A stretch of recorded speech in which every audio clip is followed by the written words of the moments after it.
इब्रानियों के नाम पत्री 2 अध्याय। इस कारण चाहिए कि हम उन बातों पर जो हमने सुनी हैं और भी मन लगाएं, ऐसा न हो कि बहकर उनसे दूर चले जाएं।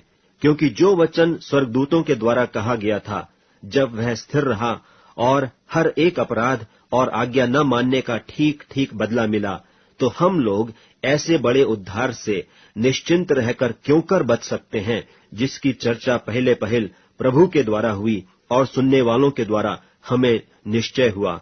और साथ ही परमेश्वर भी अपनी इच्छा के अनुसार चिन्हों और अद्भुत कामों और नाना प्रकार के सामर्थ के कामों और पवित्र आत्मा के वरदानों के बांटने के द्वारा इसकी गवाही देता रहा।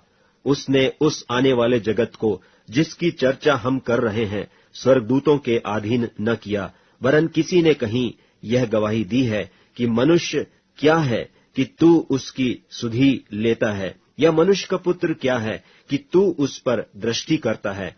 तूने उसे स्वर्गदूतों से कुछ ही कम किया। तूने उस पर महिमा और आदर का मुकुट रखा और उसे अपने हाथों के कामों पर अधिकार दिया। तूने सब कुछ उसके पांवों के नीचे कर दिया। इसलिए जबकि उसने सब कुछ उसके अधीन कर दिया, तो उसने कुछ भी रख न छोड़ा जो उसके अधीन न हो। पर हम अब तक सब कुछ उसके अधीन नहीं देखते, पर हम यीशु को, जो स्वर्गदूतों से कुछ ही कम किया गया था, मृत्यु का दुख उठाने के कारण महिमा और आदर का मुकुट पहने हुए देखते हैं, ताकि परमेश्वर के अनुग्रह से हर एक मनुष्य के लिए मृत्यु का स्वाद चखे।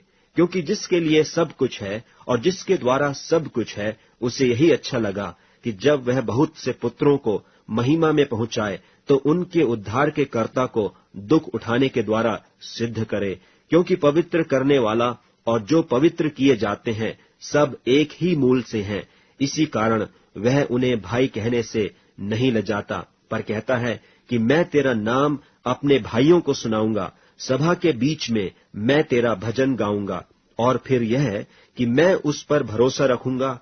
और फिर यह है कि देख, मैं उन लड़कों सहित जिससे परमेश्वर ने मुझे दिए, इसलिए जबकि लड़के मांस और लहू के भागी हैं, तो वह आप भी उनके समान उनका सहभागी हो गया, ताकि मृत्यु के द्वारा उसे, जिसे मृत्यु पर शक्ति मिली थी, अर्थात शैतान को निकम्मा कर दे, और जितने मृत्यु के भय के मारे जीवन भर दासत्व में फंसे थे, उन्हें छुड़ा ले। क्योंकि वह तो स्वर्गदूतों को नहीं, वरन इब्राहिम के वंश को संभालता है। इस कारण उसको चाहिए था कि सब बातों में अपने भाइयों के समान बने, जिससे वह उन बातों में जो परमेश्वर से संबंध रखती हैं, एक दयालु और विश्वास योग्य महायाजक बने, ताकि लोगों के पापों के लिए प्रायश्चित करे।